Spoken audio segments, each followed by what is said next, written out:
Hello, welcome to Pop Culture Maniacs podcast. Your host this week is me, Kieran Freemantle, and joining me as always is Jean Henegan. This week we will be talking about historical films and TV, particularly films and TV based on history. So, Jean, hope you are well today. How are you?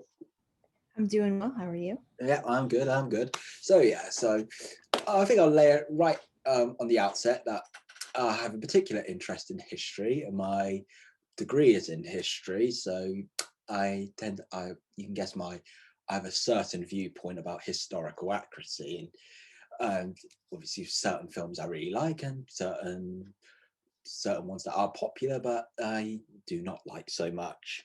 So I think a good place to start would be your where you stand with historical films and TV. What any particular favourites?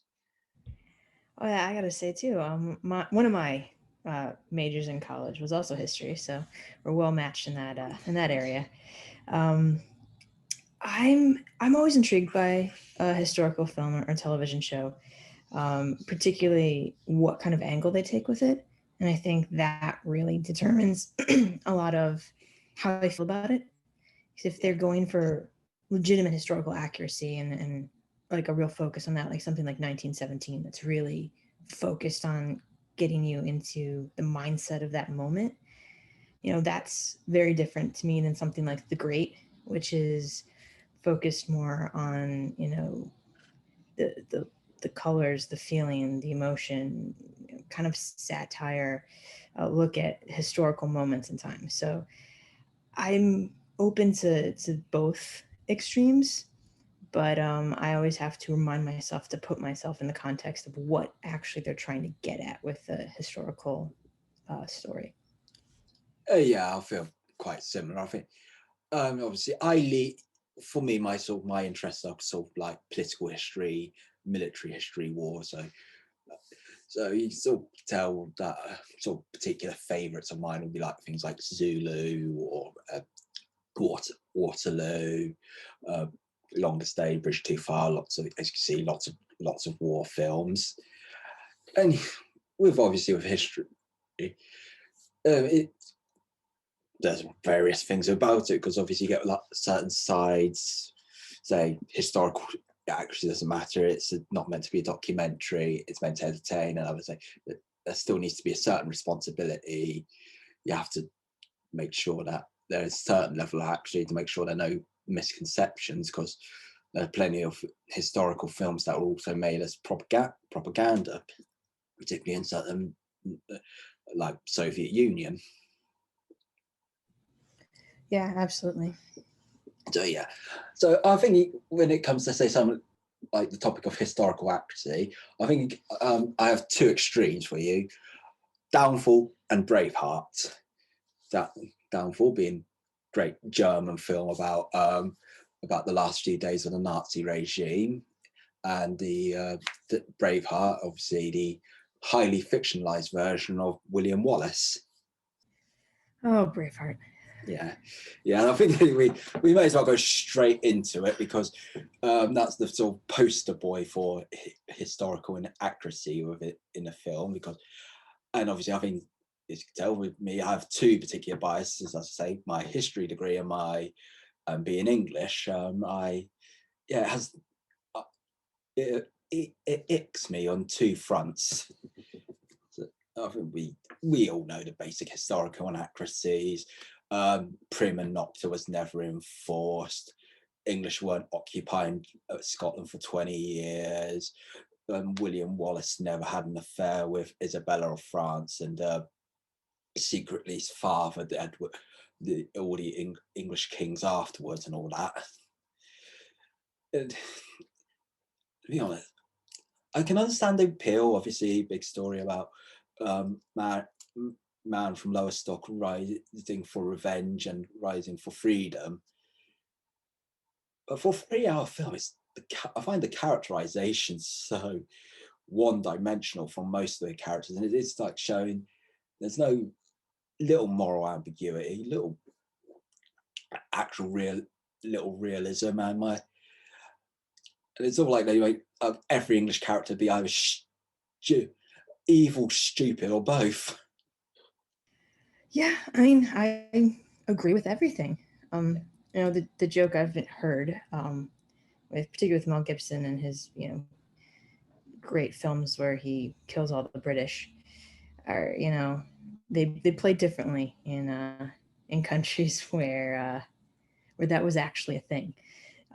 So I know people here in America who absolutely just adore Braveheart, The Patriot, all those, despite the plethora of historical inaccuracy to them. Yeah, and obviously, like when I've been up to Scotland, they love. Well, a lot of people do love Braveheart. There is obviously some people who really hate it, but generally they do. They do like it. I remember going to like the William Wallace Memorial in Stirling, and they were actually selling the DVD in the gift shop, and other places. Obviously, DVD was readily available and on display in many shops. I think it's a joke. A Scottish comedian said, like, he goes like, yeah, Braveheart, that's us. And they say, Trainspotting, oh, that's also us. Yeah. So yeah, I think there is that certain feeling that everyone has that level of national pride. No one likes to say that their country's bad, or at least that bad. So hence as I said, I have favour certain films from a British perspective. I'm sure you favour films from an American perspective. Oh yeah, absolutely. And when you're making a film detailing nationalist pride and history of a country, you want to ignite that kind of, you know, patriotic pride of the residents. And it just so happens that for a lot of these countries, the English tend to be the main bad guy. Yeah, But yeah, which does ick me again, because I would say no country's got a perfect history. You can go like throughout history, Spanish Empire, French Empire, United States, Russia, China, and you could say Russia and China now. Aren't exactly got a glowing history. oh yeah, absolutely.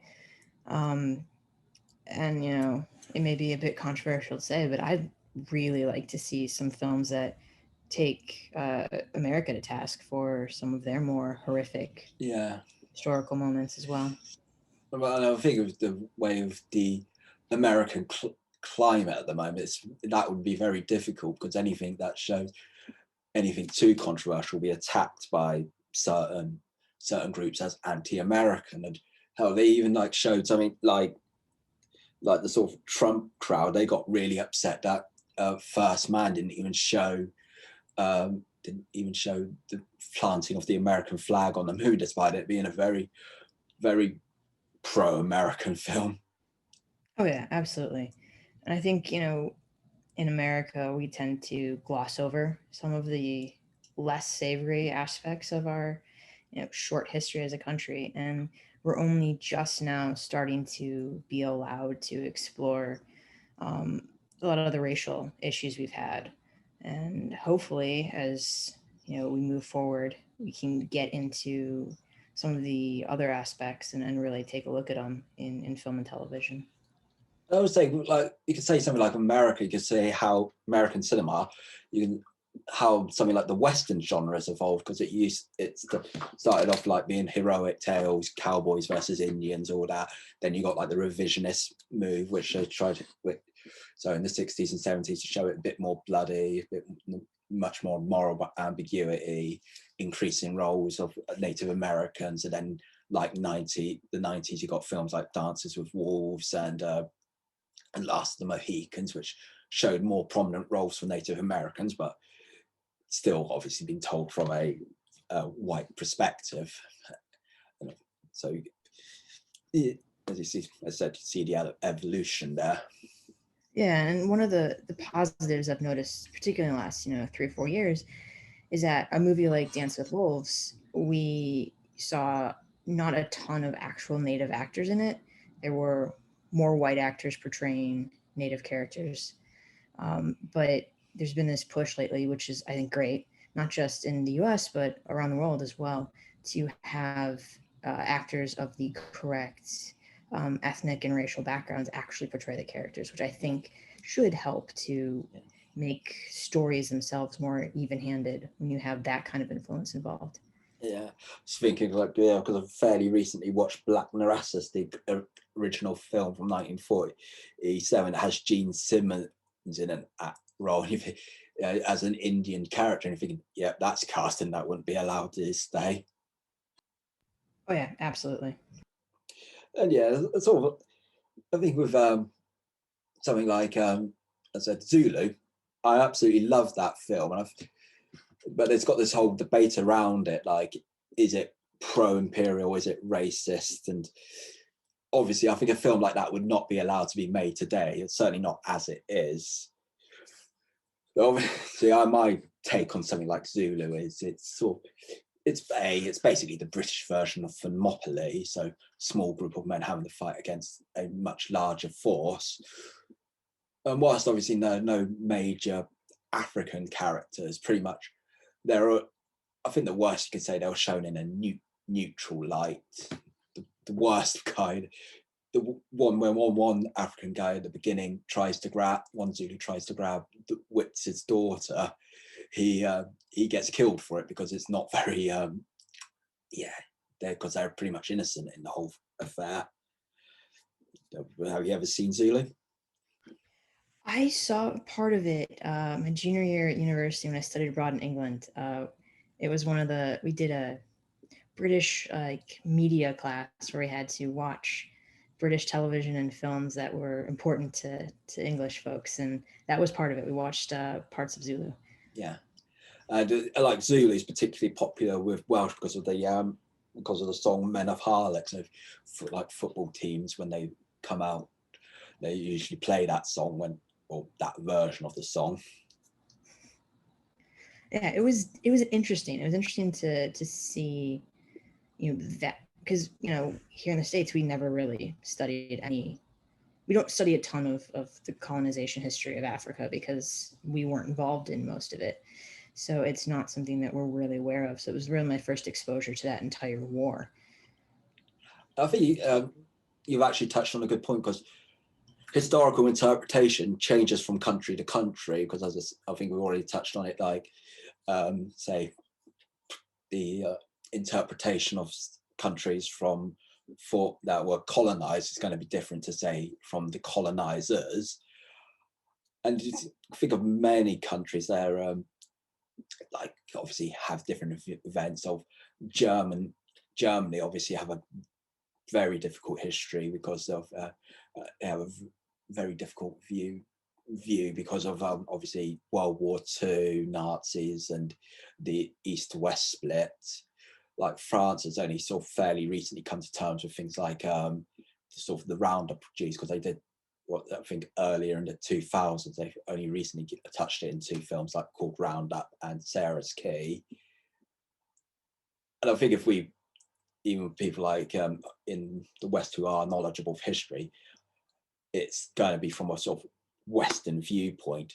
If we were asked to sort of talk about history, say, of Japan or China, we wouldn't know very much, would we? No, and I think all we'd really know is in the context of how our particular countries fit into their history. Exactly. I think thinking like of the, is it Order Norban, no, or Budan Norban, I think I've completely butchered that. I know I have. Basically, that was the man who basically united Japan. The only reason I know of him is because of a few animes I saw that was centered around his character, and in those animes they actually gender flipped him. Yeah, and I think you're bringing up an interesting point too, which is when major historical stories come out, it's used to educate people who don't have a background in that. I never studied William Wallace in school, so Braveheart was really my only exposure to it, and obviously it's not accurate to what actually happened. And while everyone knows that on some level, drama, you take it with a grain of salt because it's not always going to be completely accurate. It's informing a lot of people's opinions and thoughts on something historical. So, there's that push and pull as well. And then again, that's sort of another point, like the importance of historical accuracy, because the obviously famously Birth of a Nation, the classic Civil War film from 1916, famously obviously had a sort of lost cause interpretation of the American Civil War. Very racist with how it portrayed African Americans and freed slaves, and considered like one of the reasons why the Ku Klux Klan came back into force in the 20th century. And there have been like lots of think pieces about Braveheart, whether it's raised support for Scottish nationalism. Obviously, there are obviously other reasons, but there is that Braveheart myth. And there is a YouTuber, Turnshare Films. He does lots of. He's basically a Civil War buff, American Civil War buff. Talks about lots of historical films, and yet I personally found him very hypocritical when he talks about in one of his videos, like historical accuracy doesn't matter for Braveheart, and it's great that it led to the rise of Scottish nationalism. And yet you get the others. Yeah, he also talked about Gods and Generals, a film which he calls neo-Confederate propaganda, and complaining about that being historically inaccurate because it sets out a false myth of history. And I'm thinking, no, you can't have it both ways. Yeah, it can't be okay when it's something you personally enjoyed and, your thought processes, well, Scottish nationalism isn't, I'm not particularly well versed in Scottish nationalism, but one would assume that Scottish nationalism isn't the threat that, the recreation of neo-Nazism and the rise of Ku Klux Klan and the Proud Boys in the United States. They're not necessarily analogous, but you can't just say because one thing isn't particularly dangerous and deadly, it doesn't matter that it's inaccurate. You kind of need to have a general theory. You either take the historical film for what it is and say, I don't care that it's inaccurate. I just like it because it's a good film. Okay, sure, that's a point of view. But you can't then say, well, I don't like this film because it's historically inaccurate. And you can't be historically inaccurate if you're portraying historical moments in time. You can't have it both ways. Yeah, I think I personally quite enjoy Brendan Cornwell novels. I think what he does quite well is he obviously focuses most of his books on fictional characters, but he does try and keep events as close to what really happened as possible. So if you do go into historical fiction, try and go down that route as much as possible. I want to try and be as historically accurate as possible. It's not always a given, but as I said, there is a certain, you can't just, if you just want like good versus evil or something, you might even just make a fantasy story. Yeah, and coming back to something like like The Great, which is not historically accurate, although it does play with historical characters and a basic thread of what happened with Catherine the Great and her rise to power in Russia. But it never purported to be anything beyond that. It was, we're taking this framework, and it's Yorgos Lanthimos. That's just how he rolls. Well, it's not Yorgos Lanthimos, but it's the same producer team behind. So it's the same kind of idea and the same kind of feel. So you're what you're getting. Going in that it's not going to be a biography of Catherine the Great. It's going to be fun and silly, and it's going to have moments that actually happened. Like Catherine inoculating herself against smallpox and being one of the first to receive that kind of vaccine. You have those moments, but that's not what the story's telling you. The story's telling you more about the feeling and the emotions and an imagined world where these characters live. And I think that kind of story can also sit next to Band of Brothers, which is a very tried to be incredibly historically accurate portrayal of World War II. And they, as long as they're upfront and they're very clear about what their intent is, that they're not trying to create a history paper. They're trying to take a historical moment and mold it and turn it into something that appeals to the modern day. I'm on board with that as well. Yeah. I love it. Sort of touches on point I was going to say with is it how something's presented. So something like 300, or a musical like The Greatest Showman, I'm going to give a lot more leeway, since 300 it's pretty much a comic book film rather than a historical film.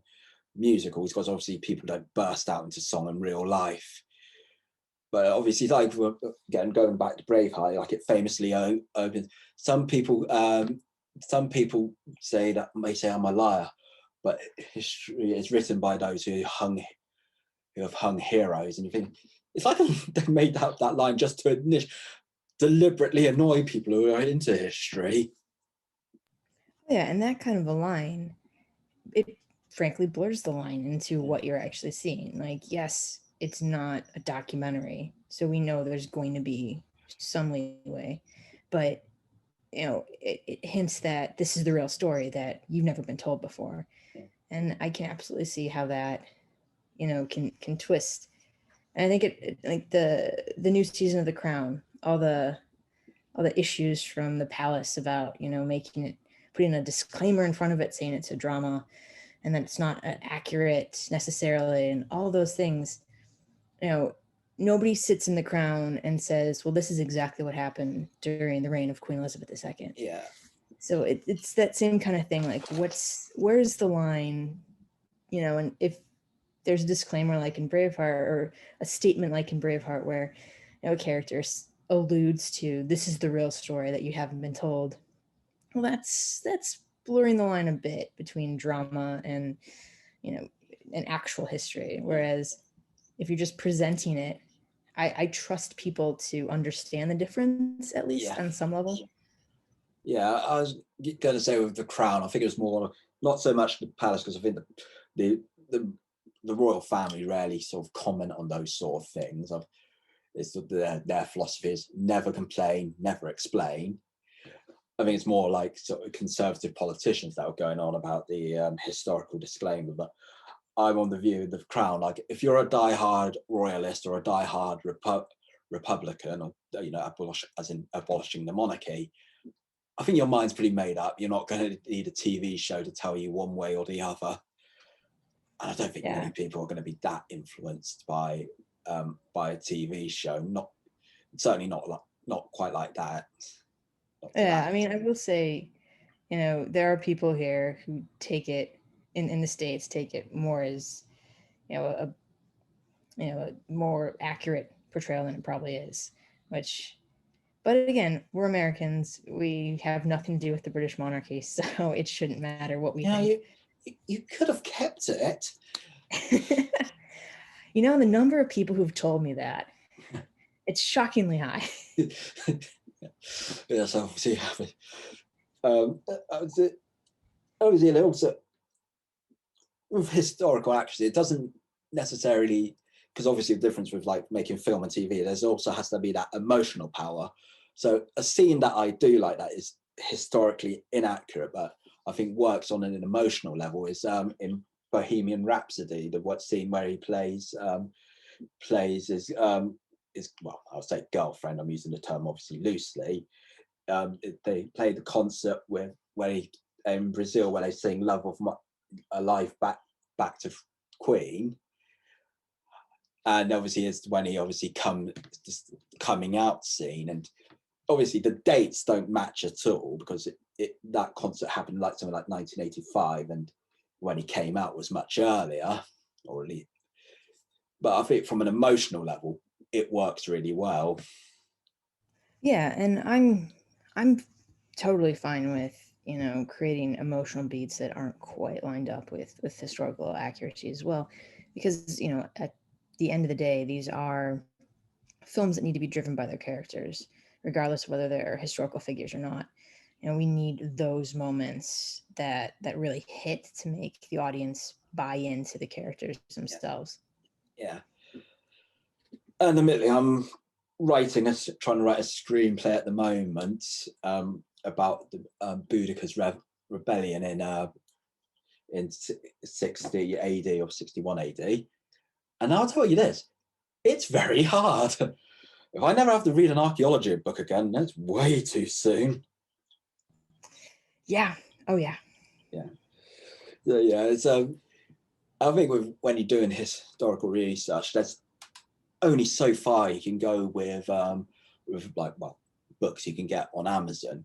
It's because you're going to need those sort of specialist questions, which are either going to be in like specific papers and articles, or you need to really ask an expert, or you spend like 90 quid on a book, and I'm not going to do that. Yeah, that's not a great use of your money, I don't think. Yeah. So yeah, I tried. So yeah, I can understand sympathy of trying to. You've got to get that right balance of, you want to make, even if you want to be historically historically accurate, you don't want to be historically inaccurate. You still got to have a little bit of artistic license. And with something like Boudica, because not much is known about her, you are going to have to use a lot of. It's going to be artistic license and educated guesswork with how you tell her story. Very true. And yeah, of it as well with even when it comes to sort of various countries, they do get very defensive if there's historical inaccuracy told about their country. So there are a lot of criticisms of the Patriot when it came out in England, particularly in Liverpool, because the main officer was based on a man who was the MP for Liverpool, and people in Liverpool were very upset about it. Plus, same with U571 when that came out in the UK, because it basically made out like the Americans got the Enigma code, when obviously that wasn't what got the Enigma machine from the German Navy, which obviously did not happen. And like I think a more recent example is the Spanish Princess on Stars, because the Spanish critics have been very critical of how it's been portrayed in Spanish history. Yeah, one of the shows I've really loved over the last several years has been this series of 3 seasons called Deutschland 1983. Oh yeah. 86, 89. And what's been so interesting to me about it is that it's a story about, East Germany and the fall of the Iron Curtain and all of that, but it's told by East Germans, which is something we never really get when we talk about, the Cold War. And, the Cold War and all that was my particular focus in my history degree. So it's interesting to see people tell the story of what they've experienced and how that's impacted their lives and their country, which is something I think we don't get in a lot of these historical situations, because they're told by, English filmmakers or American filmmakers, and they're not really getting the full story because it's tinged by their own viewpoints from how they grew up and how, they learned the history in their country. So, something like Spanish Princess, well, unless it's being told by Spanish filmmakers, it's going to get things wrong naturally, because that's not the focal lens that the filmmakers are telling it from. And I think that's something that we're going to see changing, hopefully, as more countries and more diverse directors get a chance to make their stories. But it's definitely something that, The Patriot was like dinged here in America for all of its inaccuracies as well, because it's such a ridiculous movie. But stories that America tells about World War II tend to be focused on how instrumental America was in winning World War II. And sure, we were involved, but there's way more going on than just America saving the day. Well, because the British perception of World War II is that America only came to the party late, and then they get the whole world of credit. Exactly. And that's something that, growing up, we learned, the line we learned was, and then America came and we saved the world and everything was great. And it's only when I, got to college that I started to see like, oh, actually, we showed up at the last possible minute only because we had to. And yes, the fact that we had tons of able-bodied men to fight definitely helped because, great, but we didn't do a lot of the legwork to get to that point. Yeah, because most of the fighting was in the east, and then obviously I think America, and obviously conflict was all over the world, as the title suggests. So North Africa, obviously Eastern Front, France, Pacific, Southeast Asia. You get the idea. Yep, absolutely. Yeah. And obviously, like with historical interpretations change as well. I think the best example I can think of is of appeasement. Like the first theory was called the guilty men theory. Pretty much happened straight pretty much during the war, let alone after the war, where the Chamberlain cocked up. He should have stopped Germany then and there. Then you had like the revisionist movement saying, look, Britain was in no position to fight in 1938. They needed that time to build up armaments, be more prepared for war. And then you get other things like, sure, yes, Britain weren't quite ready for war, but they still could have done more to prevent Germany taking over Czechoslovakia. So it changes. Plus other things like, especially with more recent history, where it's only until like the governments decide to release the documents, like we have like the 30 years rule over here. So obviously after 30 years, these documents can be released to the public. And so obviously their interpretations might change once the documentation's out. Yeah, it's a similar thing here, not necessarily 30 years, but once classified documents start getting released, it becomes clearer and clearer, that, I mean, the US, like our take on World War II has changed significantly, not just finally acknowledging our Japanese internment camps, which were horrific, but nobody talked about for 60, 70 years. But also, discussing that the United States was so focused on isolationism at that point that they refused to do anything lest it anger anybody. And as a result, it led to, I mean, we could have taken in hundreds of thousands of Jewish refugees, but we didn't. So it's those kind of things that time allows countries to start reckoning with. And then once that happens, we start to see it emerge in art, like more honest portrayals of what we could have done. Yeah. And I think obviously when you ever do anything like more recent history, if you say did a biopic of someone like Margaret Thatcher or Ronald Reagan or whatever, you've got to tread that line very carefully, because if you're too sort of pro them, then people on the left would obviously be up in arms saying like their history's greatest monsters or whatever. And then if you go the other way, then you go, this is liberal Hollywood propaganda or whatever. Like, so it's impossible. You're going to end up annoying someone. And you get someone like Oliver Stone. He pretty much rewrites history for his own political narrative, really. So, like obviously famously JFK completely rewrote history just to justify his insane conspiracy about the JFK assassination or whatever. Yeah, and then his W, which did not do well at all because it was far too soon to even try to interrogate George W. Bush's presidency. Yeah, and I think even like something like a more recent film was Vice, which I think it's hard to find anyone who liked that likes Dick Cheney, regardless of your political perception.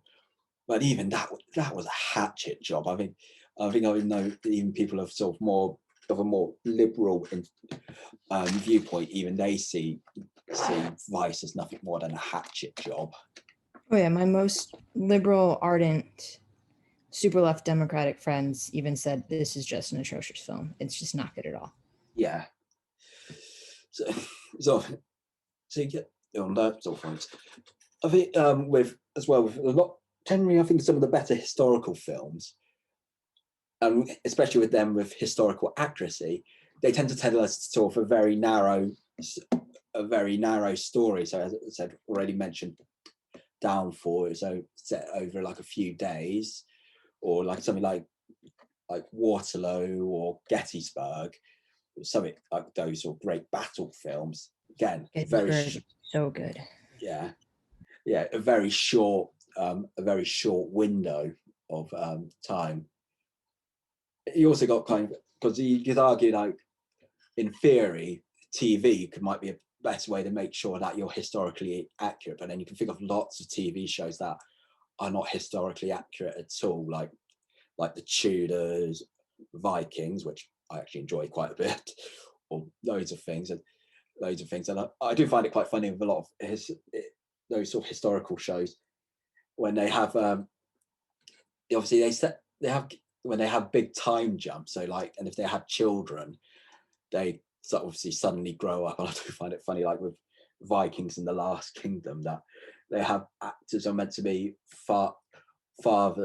mothers and fathers to younger characters, when the actors are not only a few years younger than them, or in the Last Kingdom's case, you got two people at the same age playing mother and daughter, which is crazy. That's one thing that drives me nuts. Yeah, I know, and I think it's something like obviously, I think if I mention Henry VIII to you, I think everyone has this sort of famous picture of this sort of portly man, of a very portly man, and yet the Tudors obviously even showed it when he got to get in the on years, they still had Jonathan Rhys Myers as Henry VIII. Yeah, I mean, Henry was apparently very attractive as a young guy. Yeah. Once he got up there. Yeah, he had a few health issues, and he liked his food a bit too much. Yeah, once we were on wife number 5, then I think it was over. Yeah. So that's sort of those sort of things as well. And obviously, so with one other thing I would say with historical accuracy, it's something like because this was based on fairly recent history. If you ever seen the BBC dramatisation Three Girls, I have not. No, basically it's about the Rochdale grooming scandal that happened in the UK, where sort of teenage girls were groomed by much older men, and because of racial sensitivity, the authorities were actually very reluctant to look into it. But I think you could tell, even that, I think with something like that, I'm sure they must have changed some details because they were based on real victims, just to protect their identity. So obviously it's considered very accurate, but I'm sure they must have changed a few details just for that truth, because of it. I said the implication risk to the victims if they were found out who they really were. Yeah, and when it comes to sensitive issues like that, changing facts makes sense, as long as you're getting the gist of the story right. Yeah, exactly.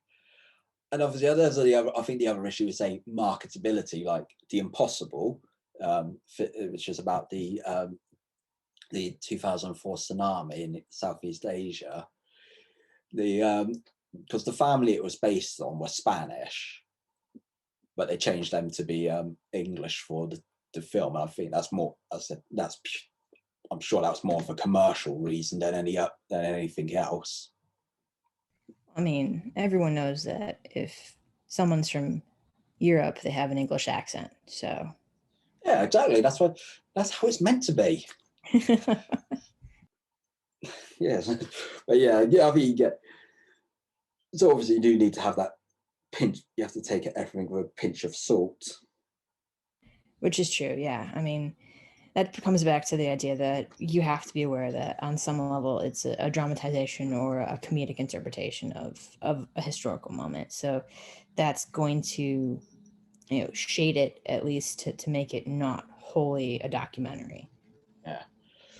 I think another issue is, like, a lot of people with a lot of filmmakers, they try and install modern values on historical events, which you can't really do. Particularly, again, going back to Braveheart, rule, like ideas of national identity, freedom, and all that in Braveheart. When in reality, obviously, someone like William Wallace was fighting for his own interests.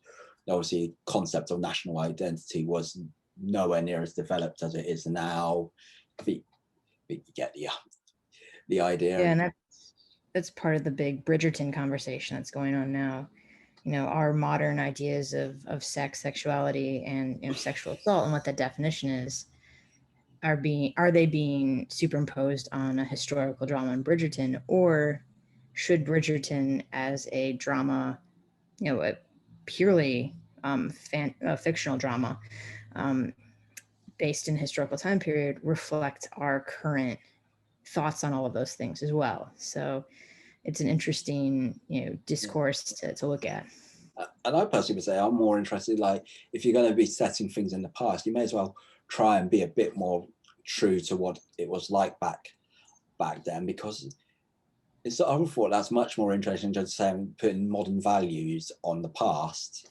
So I mean, like, I show, because obviously famous show HBO, Rome, a scene I really liked was them sort of talking about the it's just a small scene, but where they talk about the sort of the politics of the time, sort of like, the virtues of the republic to Caesar's to what Caesar wanted to achieve.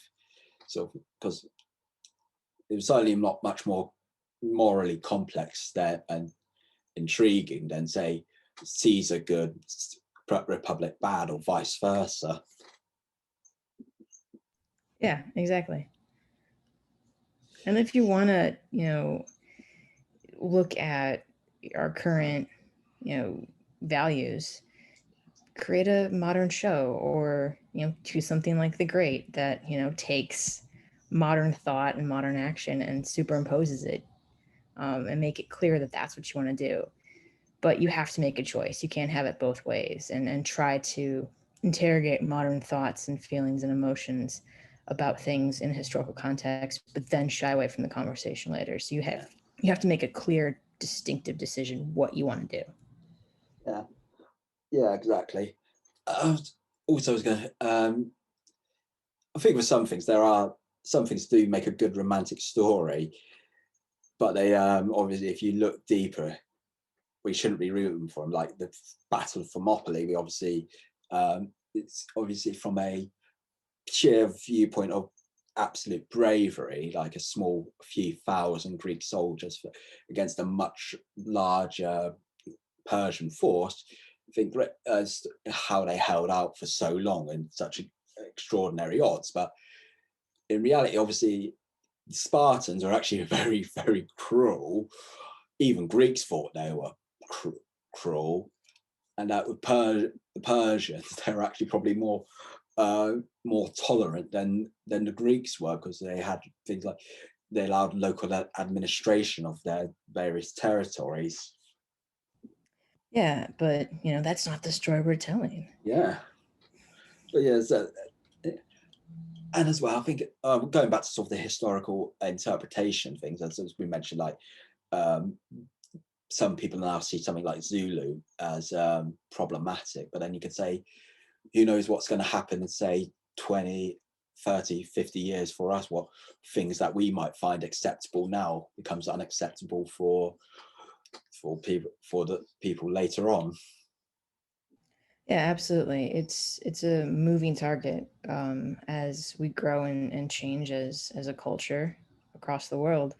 What is a problem now might not be a problem then, and vice versa. So it's always going to change. Interpretation of stories is always going to change.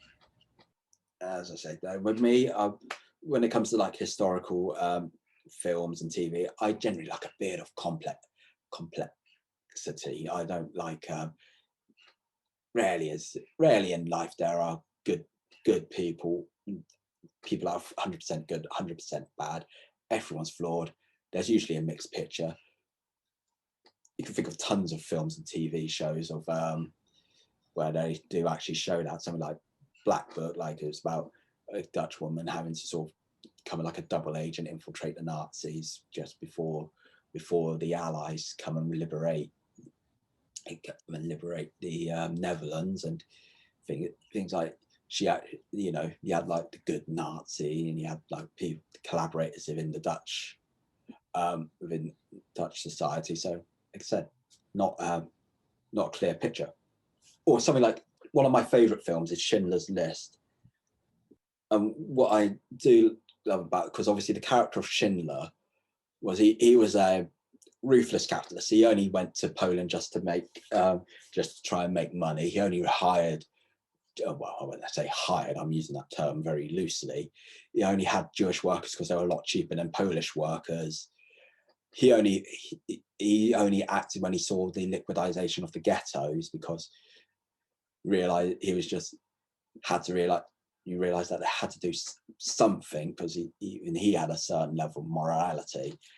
And even when he was trying to save Jewish people, he had to work with Nazi officials to get it done.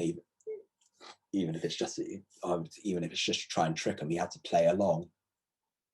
Yeah, and that's one of the things I've had people tell me over the years, that they don't like watching shows when, you know, there's no good guy, or the good guy's morally compromised. And I just don't understand that argument, because every single person on this planet has shades of gray. You know, even the Pope has shades of gray. He's not a completely perfect human being. Yeah. And, you know, what creates drama, and comedy for that matter, are exploring those gray elements amongst ourselves, and seeing what pushes people to the brink, and, you know, the challenges they face and the decisions they make. And so in a historical story, I absolutely want to see my characters struggling with making, you know, the right or the wrong decision, whatever that may be, and showing that they're human at their heart, and not just you know, a cutout of a hero from, you know, a particularly key point in history. Exactly. And you can think of like many historical figures, people that we venerate. Obviously, they had, many of them are obviously were, there are sort of uncomfortable aspects that we ignore. Sort of obviously the big debate with like church. There's a lot of people who, well, there's a vocal minority here in the UK and around the world that sort of talk about Churchill, because he obviously had racist ideals, pro empire and all that. But obviously he's a venerated national hero to most people. And same, we think same of like, obviously a lot of the founding fathers were obviously slave owners, and some people reckon that they were just fighting for their own interests rather than any great ideals of liberty and all that. Or someone like Gandhi himself, like he obviously venerated as the great peaceful liberator of India, despite the fact that he had very uncomfortable views about African people, and he did very dodgy things. Well, he liked to sleep in the same bed as young women and young girls. Yeah, and that's the thing that I feel like, when someone is held up as, you know, a paragon of some ideal, you know, we often reject the idea that they can have more than one characterization. That horrible people can also occasionally, at some point, do a good act, or really wonderful people may have done bad things. And, you know, taking time to interrogate those issues, particularly in a dramatic context within a historical film, I think only makes that story richer. Yeah. Yeah. And I'll say as well, like a lot of countries, they obviously have their own ideals as well. Because I think obviously UK and US, we say celebrate freedom of expression, freedom of speech, freedom of assembly, obviously values of democracy, representation. You know, France has like liberty, fraternity, equality. Russia sees themselves as the sort of as the protector of Slavic people. Yeah, and I think, you know, those absolutely bleed through in any historical story that comes from each of those countries. Yeah, yeah. So I think before we, I think before we wrap up, I just wanted to ask what your particular favourite historical films and TV shows were. Oh man. Well, I particularly enjoy Schindler's List a lot. I think it gets at the heart of what it needs to get at while not really lionizing him. It still touches on other aspects of who Schindler was. Um, and I mean, it's just a gorgeous film. Yeah. And in terms of television, man, I mean, I haven't seen a ton of great. I mean, most of the historical TV I've watched has been recent, but I mean, you know, the Babylon Berlin and the Deutschland series are really, really great looks at modern German history Yeah. told by Germans, which I think is unique and interesting and something we really don't get here in, I guess, in America. And I don't know if you guys in Britain get it a lot, but it's nice to see them telling their own stories about how things changed and turned into what happened there. Yeah. Yeah, I sort of fully agree. I think, as I said, well, as I said, depending on where you grow up, you're going to have much more of a base knowledge of your own country's history and your ideals than anyone else's. So I'm sure if we ask, say, a French person or an Australian or someone, they have their own viewpoints of their country's history, their national identity. When it comes to that sort of thing, what they like, sort of films and TV they like, films don't like being lectured to by other people, and that's what I think with a lot of countries as well. Yeah, and No one likes being lectured to. I think that's why one of the reasons with Brexit happened. British people are very independent. We do not like being told what to do by anyone. Yeah, I'm a big advocate too of trying to seek out art that's created by people who lived the experiences, or at least by people from that country, so that it's not so much filtered through our personal lenses as Americans or Englishmen and all of that, to see what they thought happened and how they've interrogated their own past. I think that helps give us a better look at that moment in history that we wouldn't get normally from school or from our own learning. Yeah. I think on that point, I think that seems like a good time to wrap up. So I say thank you very much to our listeners. Obviously, like us on Facebook, subscribe to us on YouTube, follow us on Twitter, Instagram. Make sure you check out popculturemaniacs.com, and we'll speak to you again soon. Cheers. Bye.